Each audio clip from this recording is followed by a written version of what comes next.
MBBS in abroad. Apollo MedSkill 6 years of MBBS program will be completed in 35 lakhs only.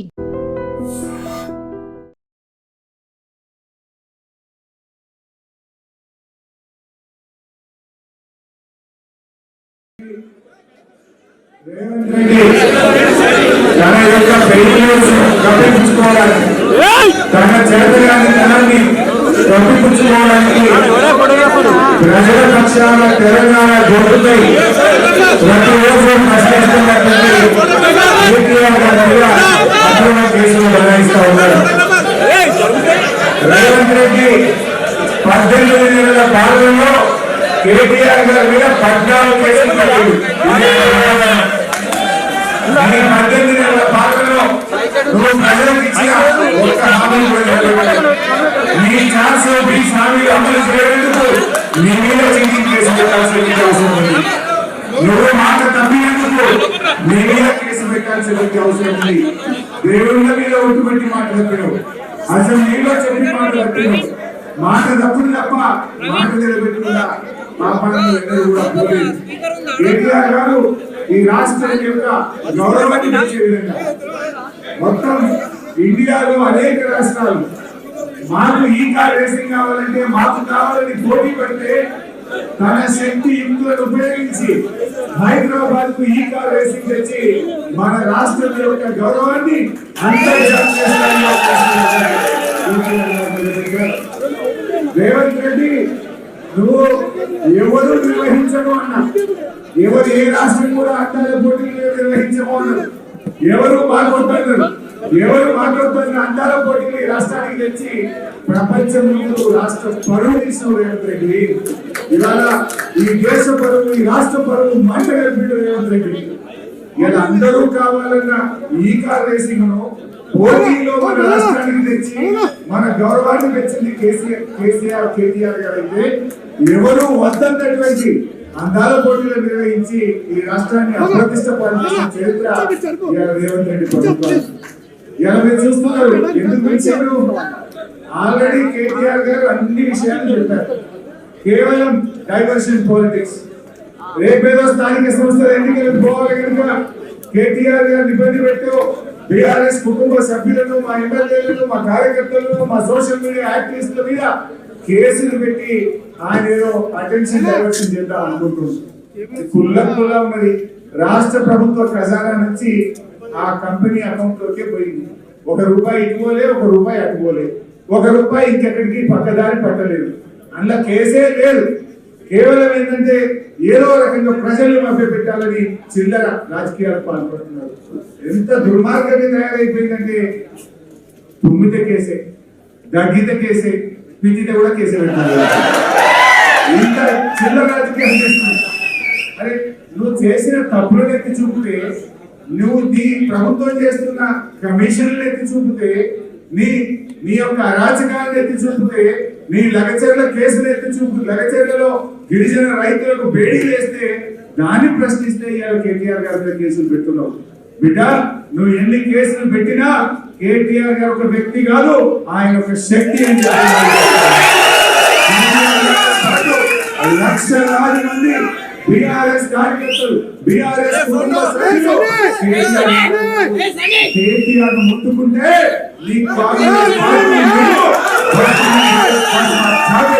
హెచ్చరిస్తూ నేను ఎక్కువ time తీసుకోకుండా గౌరవనీయులు కేటీఆర్ గారిని మాట్లాడాల్సిందిగా కోరుతున్నాను.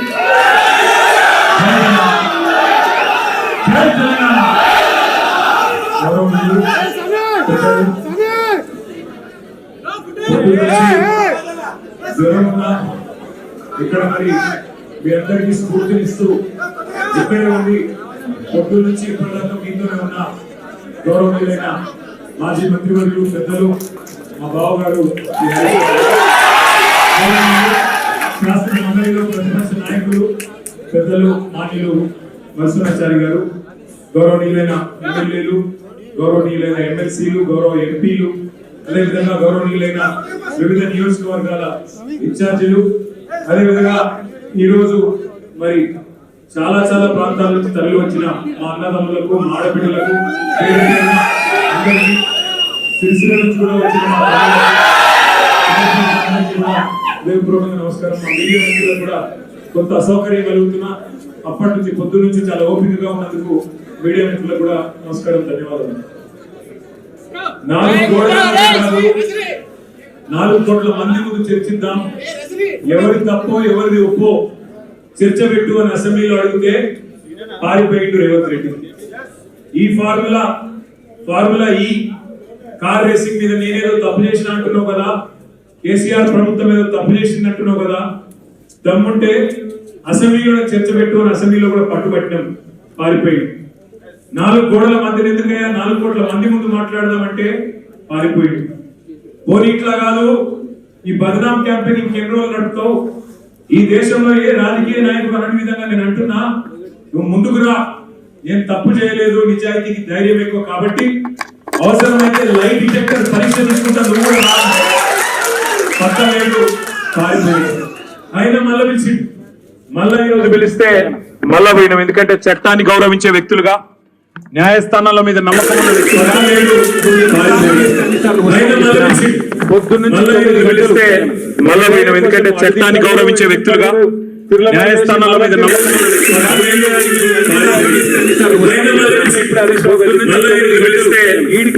ఎందుకంటే చట్టాన్ని గౌరవించే వ్యక్తులుగా, న్యాయస్థానాల మీద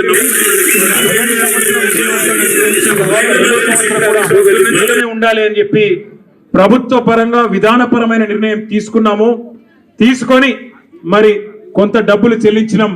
1 రూపాయి కాదు కదా, 1 పైసా కూడా అవినీతి జరగలేదు. ఈడికెళ్ళి పైసా పోయింది, అక్కడ ఉన్నది, ఇలా అవినీతి ఎక్కడ ఉంది అనే అవినీతి నిరోధక శాఖ అధికారులను అడిగినాం, సమాధానం లేదు. మెమ్మెమ్మే బెబ్బెబ్బే. ఏంది అంటే ఫైల్ ఇటు పోయిందా, ఇటుకెళ్ళి పోయిందా, నువ్వు కుడి చేపులకి వెళ్ళి ఇచ్చినావో పైసలు, ఎడమ చేపులకి వెళ్ళి ఇచ్చినావో పైసలు అని చెప్పి పనికిమాలిన ప్రశ్నలు తప్ప, చిట్టినాయుడు రాసిచ్చి పంపిన ప్రశ్నలు తప్ప ఏమీ లేదు విషయం. అందుకే నేను మొన్న చెప్పినా మళ్ళీ చెప్తున్నా, ఇది లొట్టపీస్ కేసు, ఈయన ఒక లొట్టపీస్ ముఖ్యమంత్రి. ఏది కాదు, వీళ్ళతోని ఏం చేయరాదు, పరిపాలన చేత కాదు, ప్రజలకిచ్చిన హామీలు నెరవేర్చే దమ్ము లేదు. అందుకే దద్దమ్మ రాజకీయంతో ఇవాళ తప్పించుకునే ప్రయత్నం చేస్తా ఉన్నారు. మొన్ననే మన నాయకుడు పెద్దలు తెలంగాణ సాధించిన రాజకీయ కేసీఆర్ గారిని కమిషన్ ముందుకు పిలిచిండు, అంతకుముందు హరీష్ రావు గారిని కమిషన్ ముందుకు పిలిచిండు. ఆయనకున్నదంతా ఒకటే షోకు. ఇక్కడ నేను నెల రోజులు జైలున్నా లుచ్చా పని చేసి వీళ్ళని కూడా పెట్టాలి కొన్ని రోజులు, అదొక్కటే ఆయన షోకు. ఆయనకున్న పైశాచికానందం అదొక్కటే. సాడిస్టులు ఉంటారు చూడు కొంతమంది, నాకు దక్కంది ఎవరికి దక్కద్దు అన్నట్టు, నాకు జరిగింది నీకు కూడా జరగాలన్నట్టు ఆయన ఎట్టి పరిస్థితుల్లో కొన్ని రోజులు జైల్లో పెడదామన్నది ఆయన షోకు. అందుకే నేను ఇలా అధికారులకు కూడా చెప్పిన, మీకు పైకి వెళ్ళి రావచ్చు ఆదేశాలు, ఇప్పటికే దబ్బన వస్తే పెడితే పెట్టుకోర్ర పోయి ఏముంది, మీరు పంపితే కూడా 15 రోజులు పోయేస్తా, ఏమున్నది, మంచిగా రెస్ట్ తీసుకొని వస్తా అని చెప్పిన. ఇప్పుడు కూడా మళ్ళీ చెప్తున్నా, తప్పు చేయలేదు, తలదించుకునే పని ఎంత మాత్రం చేయలేదు. తెలంగాణ ప్రతిష్టను పెంచే పని చేసినాం, తెలంగాణ ప్రతిష్టను ఆకాశం స్థాయికి తీసుకుపోయే పని చేసినాం తప్ప తప్పు చేయలేదు. అది కాళేశ్వరం ప్రాజెక్టు కావచ్చు, ఫార్ములా ఈ కావచ్చు, ప్రపంచంలోనే అతిపెద్ద లిఫ్ట్ ఇరిగేషన్ ప్రాజెక్టు కాళేశ్వరం. అందులో చేయని తప్పుకు ఇవాళ కేసీఆర్ గారిని, హరీష్ రావు గారిని పిలిచి వాళ్ళని అక్కడ ఇబ్బంది పెట్టే ప్రయత్నం, మన నాయకులు కార్యకర్తల ఆత్మస్థైర్యం దెబ్బతీసే ప్రయత్నం అక్కడ కమిషన్ ముందు.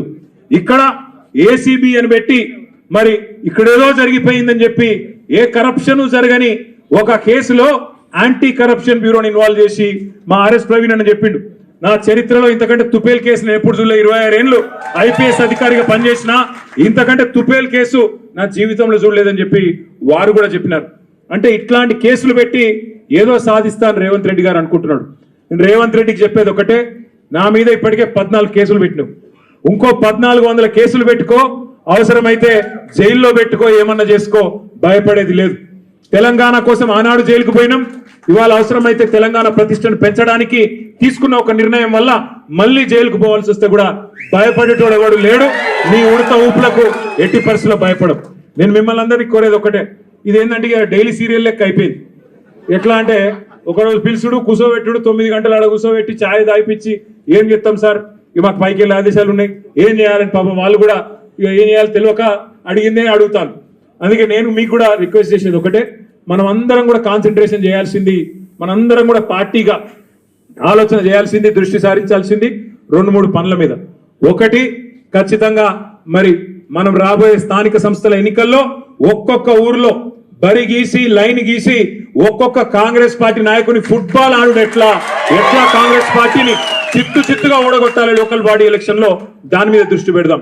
రెండవది, ఈ నెల 21వ తారీఖున కాళేశ్వరం ప్రాజెక్టు ప్రారంభించి సరిగ్గా 6 సంవత్సరాలు కాబోతా ఉన్నది. 2019 ఆనాడు జూన్ 21 నాడు మాన్యులు పెద్దలు మన తెలంగాణ తొలి ముఖ్యమంత్రి కేసీఆర్ గారు కాళేశ్వరం ప్రాజెక్టును జాతికి అంకితం చేసిన రోజు జూన్ 21.